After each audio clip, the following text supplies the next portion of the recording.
So I want to talk a little more briefly about this Astroworld tragedy. Because, well, I've learned a couple new things, but I was thinking maybe I jumped the gun a little bit with blaming security. Because, first of all, even with the most competent security, this is very hard to deal with a crowd this large. And especially once they're all packed in like this. This is why you prevent that to begin with. Or, as I said before, get people to back up in the back. But so there's something about the logistics. I'm going to show you a video talking about that and why they couldn't do that. So the stage is up here. This is like VIP sections. And then this whole thing is like, this is cameras, and where like the higher up VIP was. So like, this is like where seating was. So Kylie Jenner was sitting there. Probably more famous people were sitting in here. And then this row is just security and people taking videos. And there was also some cameras around here. And then this is all GA, like all around this circle. Okay. So at most festivals, this part isn't here. It's just this long section because people need to get out here and get out in the front. So the reason this is flawed is because people don't want to stand here in this section down here. They want to get as close to Travis as possible. So they're going to pack in here as much as possible.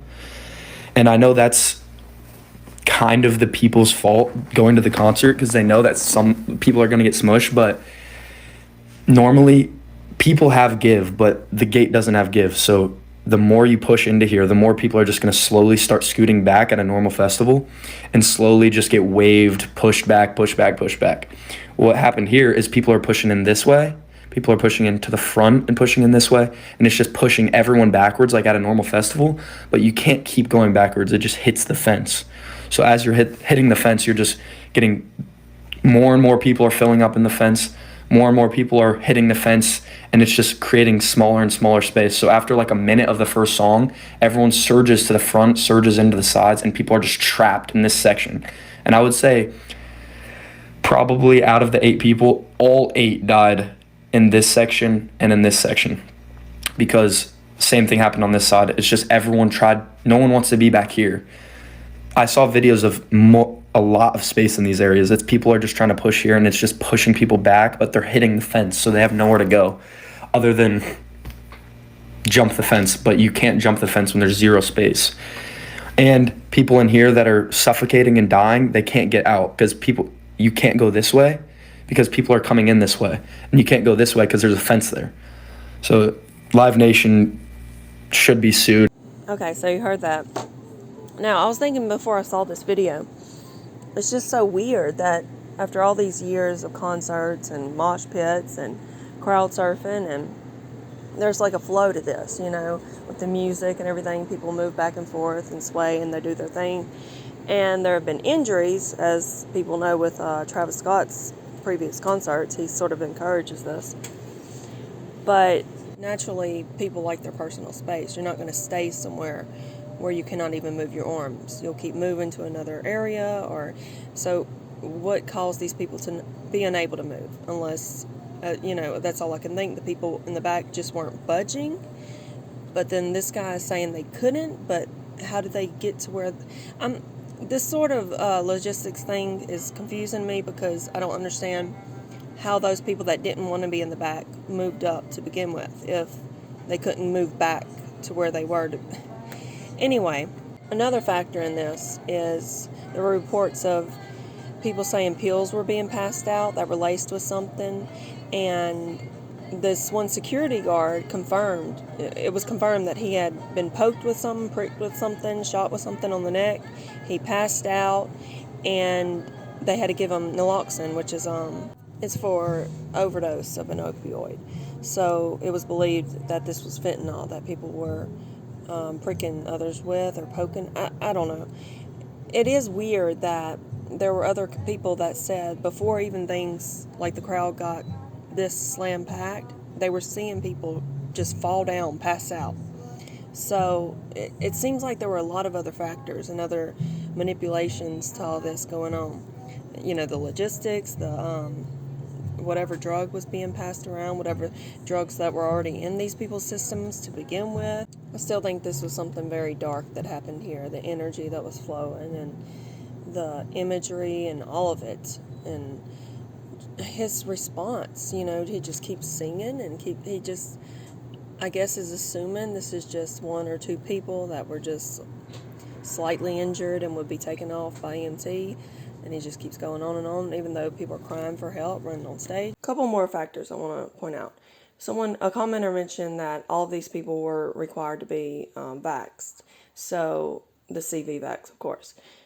And I didn't think anything of this at first because some of the people that went there were saying when they walked through the door, they pulled out their card to show their record of this, and they weren't even really looking. Like, they said you could pull out any piece of paper or any card, and they would have bought it. But I got to thinking about this. These people didn't know about this prior. They didn't know they would be able to walk through the door without really showing verification, right? So a lot of them, these are teenagers. They're probably getting that vax just for this event. They're so excited about going there. They're saving up their money. This costs like $400 per seat or per ticket. So of course that plays a role. They're having side effects that they were not expecting or not even relating to this at all, to their health at all. And then they had to pay $7 per water bottle. A lot of people that were saying, like, when they went to the medics, they couldn't even get water there. And the lines for, I guess, the free water were so long that nobody was waiting. So you've got dehydration, you've got health issues popping up out of the blue, you've got the demonic energy. I mean, the list goes on and on and on. By the way, this is a little beautiful boy who may not survive. He was crushed. All of his organs, his brain is swelling as we speak. So pray for him. Anyway, what I can't wrap my head around is, even if, things were set in motion to prepare for this outcome to happen, like ritualistically or whatever, even if everyone was oblivious, even if, I don't understand, once EMTs arrived, police were called, 911 operator, security officers, anyone in some kind of authority, more than the people running on stage, once they saw that this was multiple people. Because, like, a few people, or I guess they assume are going to be injured anyway. That's why they have ambulance there, things like that. But once they see that this is something that's happening throughout the crowd, multiple people, it seems to be a big issue. Why did one of those people not immediately, demand the lights were turned on and the show was stopped? You would think as soon as police arrived and the EMTs are telling them that we can't even get, there's so many people, we can't even get to them all. I'm working on 2 people at a time. They would be like, okay, well, go up there and stop the show. How hard is that? I can't understand that part. I don't know. It's like almost like the concert venue or whatever had more authority over emergency staff and whatnot. And then I'm hearing that he had 8 Grammy nominations, and then 8 people died. 8 flames came up. It was like people are using the word sacrifice left and right. And with a smile on their face, too. It's like people are already becoming desensitized to this. It happened so quick. So one last thing and I'm going to go. But I haven't heard anybody else mention this. This is a given, though. In the crowd, when you're packed that tightly, you're scared, fear is rising, anxiety is rising, you feel like you can't breathe. You're going to have even less oxygen when you freak out. And, there were probably people hyperventilating and whatnot. So that probably knocked a few of them out right there. People are saying Travis is going to lose his whole career over this. I think not. I think he will, I don't want to say fine, he's going to be sued. But the media is obviously defending him if they're pretending he has tears coming out of his eyes when he doesn't. And his fans are. So it'll be another day, another tragedy. And people will become desensitized and move on. And anyway, we just have to stay awake, stay spiritually conscious, and y'all have a blessed day.